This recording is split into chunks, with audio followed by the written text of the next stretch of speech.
100 days of code में तो मजा आप लोग को भी आ रहा है, आई नो दैट। आज के इस वीडियो में हम लोग टपल के बारे में पढ़ेंगे। देखो, लिस्ट के बारे में जो हमने पढ़ा था वो काफी यूजफुल थी। हमने उसके बहुत सारे मेथड्स को देखा था और हम लोगों ने ये भी देखा था कि ये जो लिस्ट होती है इसके साथ क्या क्या हम लोग कर सकते हैं। अब एक और डेटा टाइप होता है पाइथन के अंदर जिसका नाम होता है tuple, and it is equally useful क्योंकि आप लोग टपल को चेंज नहीं कर सकते और इसके कुछ इंपॉर्टेंट मेथड्स भी होते हैं जिनके बारे में मैं आप लोग को आज बताने वाला हूँ। चलते हैं कंप्यूटर स्क्रीन में एंड लेट्स गेट स्टार्टेड।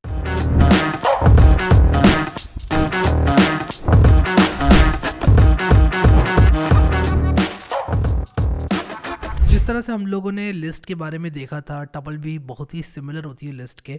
बस डिफरेंस ये होता है कि आप टपल को चेंज नहीं कर सकते, ठीक है। और टपल को बनाने के लिए मैं क्या करूँगा कि यहाँ पर कुछ इस तरह से करूँगा, TUP इज इक्वल टू लिखूंगा और इस तरह के ब्रैकेट्स का इस्तेमाल करूँगा, ठीक है। मैंने इस तरह के ब्रैकेट्स का इस्तेमाल किया और इसके अंदर वैल्यूज़ को लिख दूंगा 156। मैं अगर इसका प्रिंट करूँगा टाइप, मैं कहूँगा टाइप ऑफ TUP, और इसी के साथ साथ अगर मैं TUP को प्रिंट करूँगा तो मुझे दोनों वैल्यूज़ प्रिंट होकर तीनों वैल्यूज़ प्रिंट होकर मिलेंगी और मुझे क्लास टपल मिलेगा। अगर इसमें दो एलिमेंट्स होते कुछ इस तरह से तो 1 और 5 मुझे देखने को मिलता और ये चीज़ सेम देखने को मिलती। व्हाट अबाउट अगर इसमें सिर्फ एक एलिमेंट होता, तब देखो यहाँ पर एक कन्फ्यूजन हो जाएगा। और ये देखो क्लास इंट हो गया। अब आप कहोगे यार ये मैंने टपल बनाया एक एलिमेंट का, ये इंट क्यों दिखा रहा है? तो ये एक सबसे बड़ा कन्फ्यूजन होता है पाइथन डेवलपर्स का। अगर आप लोग एक एलिमेंट का टपल बना रहे हो तो कॉमा इज नेसेसरी, आपको एक कॉमा लगाकर छोड़ना पड़ेगा, वरना पाइथन कंफ्यूज हो जाएगा कि आप सिर्फ वन वैल्यू को ब्रैकेट में लिख रहे हो इंटीजर को, या फिर आप एक नया टपल बना रहे हो। पाइथन कंफ्यूज हो जाएगा, इसलिए पाइथन कंफ्यूज ना हो आपको 1 कॉमा इस तरह से लिखना है। रन करो इस तरह से और आप लोग देखो क्लास टपल, एक एलिमेंट का टपल यहाँ पर बन गया है, ठीक है। यहाँ पर आप लोग देखो tuples are ordered collection of data items, they store multiple items in a single variable. Tuple items are separated by commas and enclosed within round brackets, ठीक है। टपल्स अनचेंजेबल होते हैं, यानी कि आप लोग टपल्स को चेंज नहीं कर सकते। लिस्ट अगर होती है, अगर ये एक लिस्ट होती, ठीक है, तो मैं कुछ इस तरह से कर सकता था कि टूप 0 इज इक्वल टू 90 और उसके बाद ये टपल चेंज, इसकी जो 0th वैल्यू है वो चेंज हो जाती। बट यहाँ पर आप लोग देखो कि टाइप एरर आ गया कि tuple object does not support item assignment. अगर इसके अंदर और भी बहुत सारी वैल्यूज़ में डाल देता कुछ इस तरह से और इसको रन करता, तब आप लोग देखो कि सेम एरर यहाँ पर आ रहा है।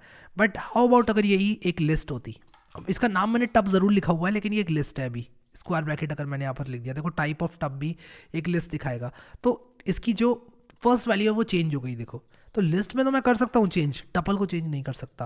अब आप कहोगे यार ये फिर टपल में यूज़ क्यों करूँ, मैं लिस्ट ही यूज़ करूँगा ना, चेंज भी कर सकता हूँ, सब कुछ हो सकता है। नहीं बॉस, ऐसे काम नहीं होता है, ठीक है। होता क्या है ना कि कभी कभी आप चाहोगे इंटेंशनली कि चीज़ें चेंज ना हो। जैसे मान लो आप एक कांस्टेंट बनाना चाहते हो, काइंड ऑफ एक कांस्टेंट लिस्ट बनाना चाहते हो जो आप चाहते हो कि चेंज हो ना गलती से भी, और बहुत कॉम्प्लेक्स प्रोग्राम पे काम कर रहे हो आप, तो आप चाहोगे कि गलती से भी कोई इसको चेंज ना कर दे, ठीक है। तो आप लोग जो है टपल को इस्तेमाल करोगे। अब यहाँ पर मैंने एग्जांपल दिया हुआ है टपल का, दोनों को प्रिंट किया है। टपल के अंदर भी सेम चीज़ होती है। अगर मैं इसके अंदर एक वैल्यू दे दूँ इस तरह की, एक स्ट्रिंग दे दूँ, तो स्ट्रिंग भी यहाँ पर आ जाएगा, ठीक है। तो आप यहाँ पर देख सकते हो क्लास टपल है, लेकिन यहाँ पर जो है ये कुछ इस तरह से प्रिंट हो रहा है, ठीक है। आई होप कि आप लोग को ये चीज़ समझ में आ रही है। और बाकी ऑलमोस्ट सारी चीज़ें सेम है एक्सेप्ट द फैक्ट कि आप लोग इसको चेंज नहीं कर सकते, ठीक है। आप इसमें कुछ और वैल्यूज़ भी डाल सकते हो दूसरे डेटा टाइप की, वो भी चलेगा, बट आप लोग यहाँ पर जो है इसको चेंज नहीं कर सकते, ठीक है। अब अगर मैं मान लो प्रिंट करता हूँ TUP 0 को, मान लो मैं TUP 0 को प्रिंट करता हूँ एंड मैं इसके बाद TUP 1 को करता हूँ, TUP 2 को करता हूँ, TUP 34 को करता हूँ। 34 को तो करूँगा तो एरर आएगा क्योंकि 34 इंडेक्स एग्जिस्ट ही नहीं करती है, तो देखो tuple index out of range. लेकिन यहाँ तक प्रोग्राम रन होगा और आपको देखने को मिलेगा 1, 2 और 76 जो कि 0th, 1st और 2nd इंडेक्स पर मौजूद है, ठीक है। आई होप कि ये चीज़ आपको समझ में आ गई। तो इस तरह से हम लोग जो है टपल की इंडेक्सिंग कर सकते हैं। पॉजिटिव इंडेक्सिंग और नेगेटिव इंडेक्सिंग टपल में भी एग्जैक्टली सेम होती है जिस तरह से हमने लिस्ट की बात की थी। तो अगर मान लो यहाँ पर किसी ने आपको टपल -1 लिख कर दे दिया, तो आप क्या करोगे, -1 को प्रोसेस नहीं करोगे, आप देखोगे इसकी लेंथ क्या है। 3, 2, 5, 5 - 1 4 होता है, तो ये टपल 4 लिखा हुआ है, 2 4 लिखा हुआ है, 0 1 2 3 4, ठीक है। तो ये 32 लिखा हुआ है। इनफैक्ट मैंने इसकी लेंथ गलत निकाली है, आई एम सॉरी। इसकी लेंथ है, प्रिंट ही कर लेते हैं ना यार, लेंथ क्या दिक्कत आ रही है, लेंथ प्रिंट ही कर लेते हैं, डबल क्लिक LEN, ठीक है। इस तरह से मैं लेंथ को इसकी प्रिंट कर लेता हूँ, देखता हूँ कितनी है। लेंथ है इसकी 7, तो 7 - 1 होता है 6, तो 0 1 2 3 4 5 6, इसलिए देखो ट्रू प्रिंट हो गया। ठीक है, तो नेगेटिव इंडेक्सिंग को ऐसे रिजॉल्व कर सकते हैं जैसे हमने ऑलरेडी देखा था लिस्ट के केस में। ठीक है, अब यहाँ पर आप ये चेक कर सकते हो if 342 in tuple yes 342 is present in this tuple. ठीक है, तो इस तरह से आप लोग कर सकते हो। ठीक है, अब इसको रन कर दो और आपका काम जो है वो हो जाएगा। ठीक है, तो देखो 342 is present in this tuple आपको प्रिंट होकर मिल गया। अगर मैं इसी को 3421 कर दूं तो ये चीज़ प्रिंट नहीं होगी क्योंकि ये कंडीशन जो है वो फॉल्स में वैल्यूएट हो जाएगी। ठीक है, तो इस तरह से चेक किया जा सकता है आइटम को कि वो प्रेजेंट है या नहीं है। सिमिलरली जिस तरह से हमने स्लाइसिंग की बात की थी लिस्ट में, उसी तरह हम यहाँ पे भी स्लाइसिंग की बात कर सकते हैं। ठीक है, स्लाइसिंग की जा सकती है टपल की, लेकिन अब आप लोग कहोगे स्लाइसिंग कर सकते हैं तो चेंज कर सकते हैं टपल को, ऐसा नहीं है। स्लाइसिंग करने के बाद एक नया टपल रिटर्न होता है, तो TUP जो है वो चेंज नहीं होता है, एक नया टपल बन जाता है। जैसे कि अगर मैं यहाँ पर लिख दूँ tube 2 is equal to tube और मैं लिख दूँ यहाँ पर 1 से लेके 4 तक, तो एक नया टपल बनेगा। तो मैं अगर यहाँ पर प्रिंट ट्यूब 2 करूँ तो एक नया टपल बनकर मुझे रिटर्न हो जाएगा जो कि 2 से स्टार्ट होगा और 342 तक चलेगा।